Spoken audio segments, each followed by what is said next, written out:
હોટલમાં હમણાં એક ભાઈ ગયો અહીંયા આપડે રાજકોટમાં કે પીઝા બનાવી દે, તો એ પીઝા ખાવા ગયો ને તો એક પીઝા લઈ લે, તો વેઇટર કે 4 પીસ કરું કે 8? તો કે 4 જ કરજે, 8 નહીં ખૂટે મારા.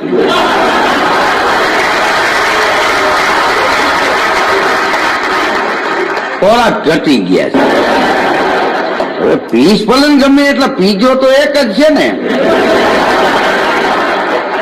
એને ઈ ખબર ન રહે એમ કે ભાઈ આ પીસ 8 કરે 4 કરે એમાં ફેર ન પડે. ભૂખ કેટલી લાગે છે એ મહત્વની વાત છે. કામ કરે ને એને ભૂખ લાગે, કામ ન કરે ને ભૂખ ન લાગે. બોલો, ઘણે ભૂખની દવા લઈએ. કીધું ભાઈ દવા લ્યોમાં ગામડે જમીન વાવવા રાખી. આ પૂરી આવશે. કીધું તમને શું જીણકા છોકરાઓ નહીં આવે.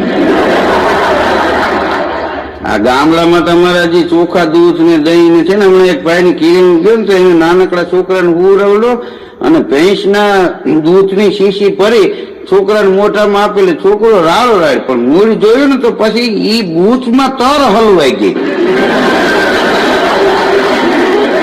છોકરું બિચારું એની રીતે બહાર કર્યા રાખે. ઘણી વાર તમે જો 1 રૂપિયો ભિખારી માણસ પાસે માગવા આવે ત્યારે માફ કરો એમ કરી માણસ એને બોલાવી દે. બોલો, પણ હીરો માણસ કોર્ટમાં 20-20 વર્ષ સુધી ધક્કા ખાય છતાં અહીંયા કોર્ટમાં સામે વાળા એમ નથી કેતો માફ કરો, નહીં ત્યારે કાયમ ને ધક્કા મટી જાય. કદાચ ગાડી સામે આવી જાય ને બમ્ફર અડી જાય ને તો ત્યાં કોઈ 2 માંથી એક ઉતરીને એમ નથી કેતા માફ કરો. ત્યાં સામે બાહું ચડાવે તો તું અમને કેવા સમજે? મગજ વિના ના કીધું, બીજું કેવા સમજે? હા, નકર ન્યાય એક જણો બોલી જાય માફ કરો તો ન્યાય વાત પૂરી થઈ જાય. ઘણી વાર ઝીણી વાતમાંથી માણસના જીવનમાં મોટા ધીંગાણ થઈ જાય. એક ચોર રાતે ચોરી કરવા ગયો, એમાં તેજુરી તોડતો હતો, તે તૂટતી નહોતી. આમ પાછળ જોયું તો કરચણી મૂછુના આંકડીએ ચડાવીને ઉભો હતો. કે તોડ, મૂંઝાતો નહીં, ચાવી ખોવાઈ ગઈ છે. તેજુરી ન તૂટે તો આઈને માર નાખું. તોડ, ઘણ લેવો, માર ઘણ ન તૂટે ધૂમ દઈને ધૂંબો માર. હજી માર 17 ઘણ માર્યા. ઓલા નો તૂટી કે ચાવી ખોવાઈ ગઈ છે તો જ નીચે ઠાર મારી નાખું. એ ચોરે 1000 કાઢીને આપ્યા કે ચાવી બીજી બનાવી લ્યો, મને પ્લીઝ જવા દો તમે. અહીં મંગળા રોડ ઉપર એક છોકરો બેઠો હતો, એનો મિત્ર બેઠો હતો, એને છોકરી નીકળી ને તે છોકરા સામે દાંત કાઢ્યા. તો ઓલો નિમાણો થઈ ગયો. બાજુ વાળાએ કીધું તારા સામે દાંત કાઢે છે. નિમાણો કેમ થઈ ગયું? કે મને ચિંતા એ વિચાર ઈ આવે છે એ કે મને જોઈને દાંત કાઢ્યા છે કે મારા હામું જોઈને કાઢ્યા છે. કારણ કે હળદ માથે તેલ ચડાવ્યું હોય એવો વાન. ગીર કાંઠાનું તમે જો જેઠ મહિનામાં જાંબુડું ખરી ગયું હોય. એક બેન એના ઘરવાળાને કે કેટલા વર્ષ કે વીતી ગયા હું અહીં પરણીને આવી છું, તમે મારા માટે કોઈ દિવસ કાંઈ નથી લઈ આવ્યો ને હવે લઈ આવતાય નહીં. લઈ આવો ને તો હું હળગાવી દઈશ. એમાં લાઈટ વહી ગઈ, તેનું ઘરવાળું મીણબત્તી લઈ આવ્યો કે લે હળગાય. તારું નીમ રહી જાય, અમારું કામ થઈ જાય. હા, લોભીઓ એક દી આવેલો જતો તો પગમાં કાંટો વાગ્યો, હોરવો નીકળી ગયો. એનું મિત્ર હતો એ ખારો થયો. મેં તને કીધું તું બાટાના બૂટ લઈ લે. ઈ કે ભગવાનનો પાડ માઇન ન લીધા. કેમ? નહીતર કે આ બૂટ હોરું હોય જા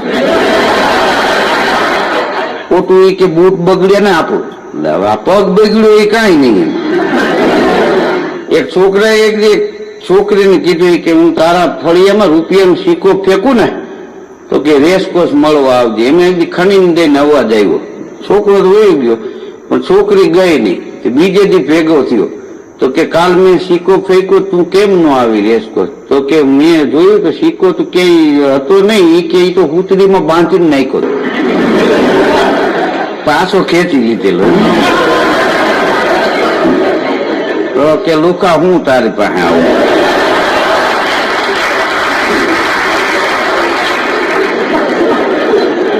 હા, રમત ગમત વિભાગમાં નોકરીનું ઇન્ટરવ્યુ હતું.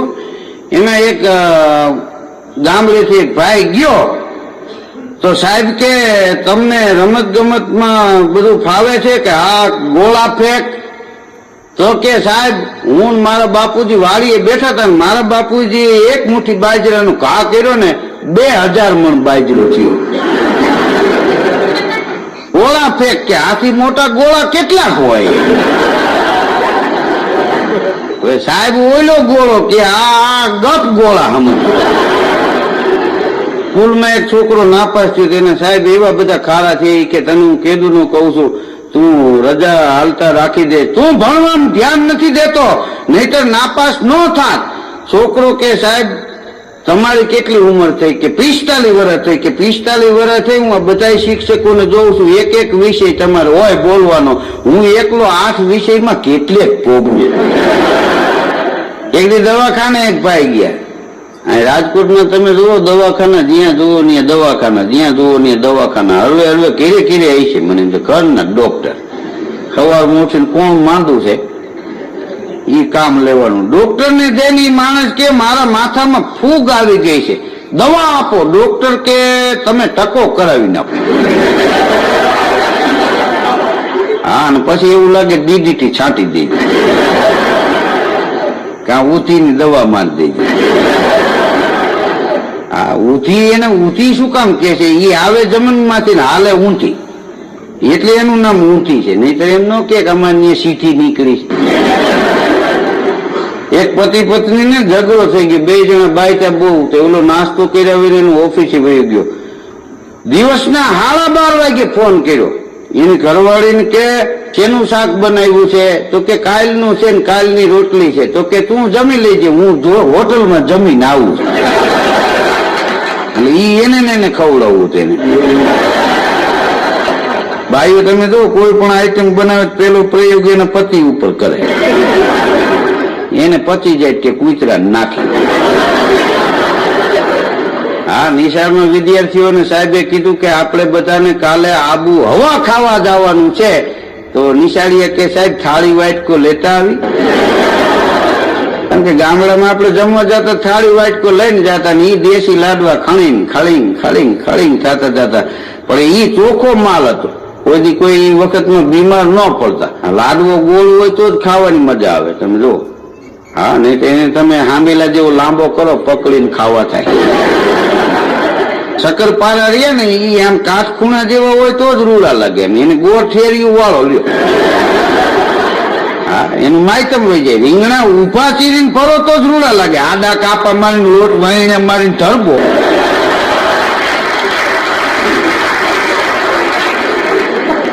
આ સ્કૂલમાં એક દી સાહેબે વિદ્યાર્થીઓને કીધું કે ચંદ્ર ઉપર પેલો પગ કોણે મૂક્યો તો એક વિદ્યાર્થીએ કીધું કે સાહેબ એ આર્મસ્ટ્રોંગે પેલો પગ ચંદ્ર ઉપર મૂક્યો હતો. બીજો પગ કોણે મૂક્યો હતો? તો કે સાહેબ એ તો એને જ મૂક્યો હોય ને, થોડો લંગડી કરીને ગયો હોય.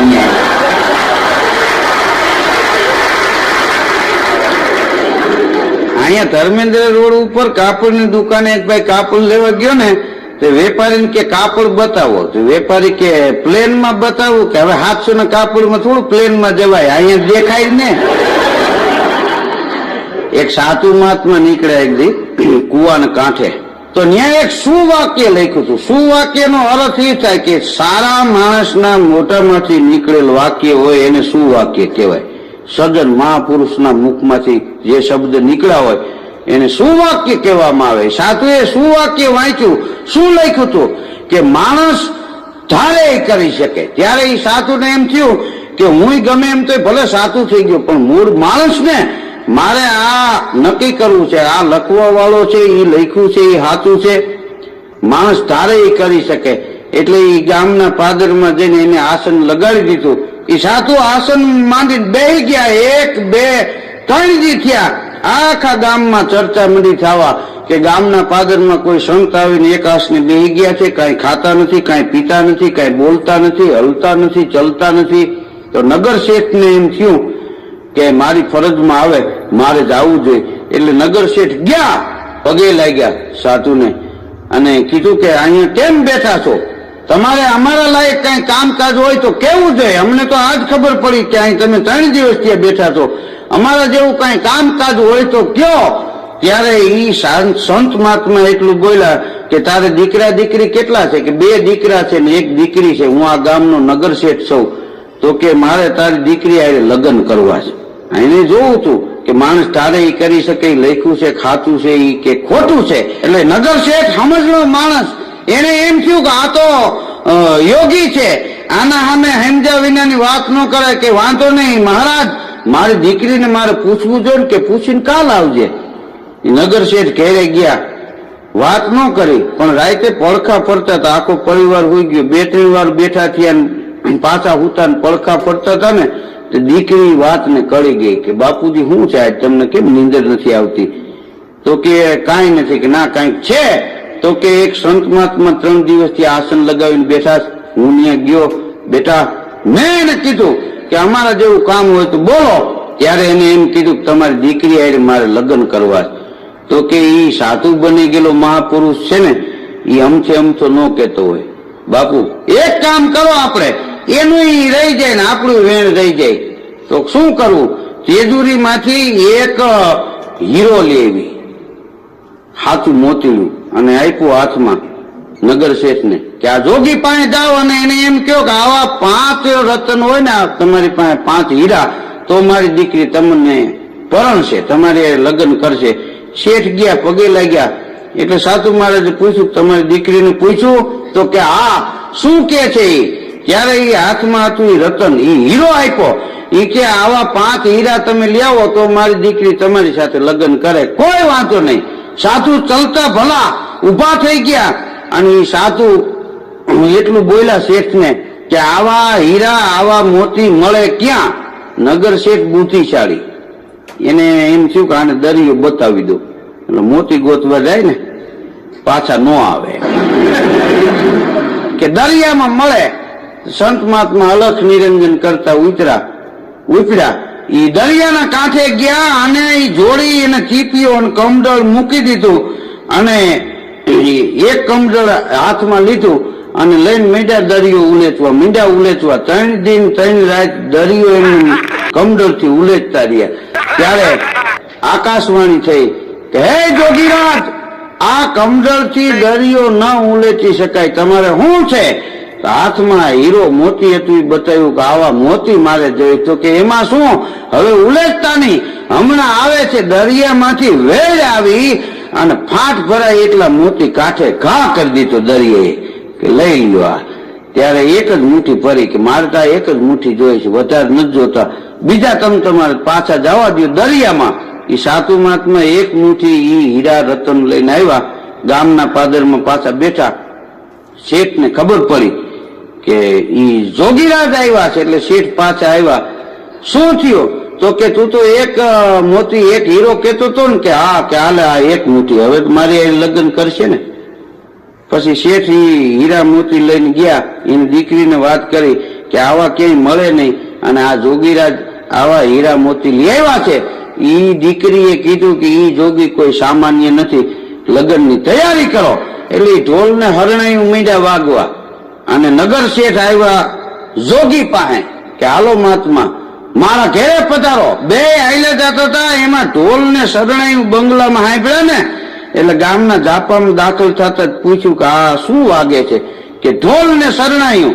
કે આ ઢોલને શરણાયું શેના માનમાં વાગે છે? કે બાપુ મારી દીકરી છે ને, એના તમારી હારે લગ્ન છે ને, એટલે આ ઢોલને હરણાયું વાગે. ત્યારે સંત મહાત્મા એટલું બોલ્યા, શેઠ તારી દીકરી મારી દીકરી, મારે તો આ જોવું હતું કે માણસ તારે એ કરી શકે છે કે નહીં. અને એ સંત મહાત્મા ત્યાંથી નીકળી ગયા હતા. બિન માગે મોતી મિલે, માગીને મિલે ભીખ. કહે કબીર ધર્મદાસ કો તું તો એસી કરણી શીખ.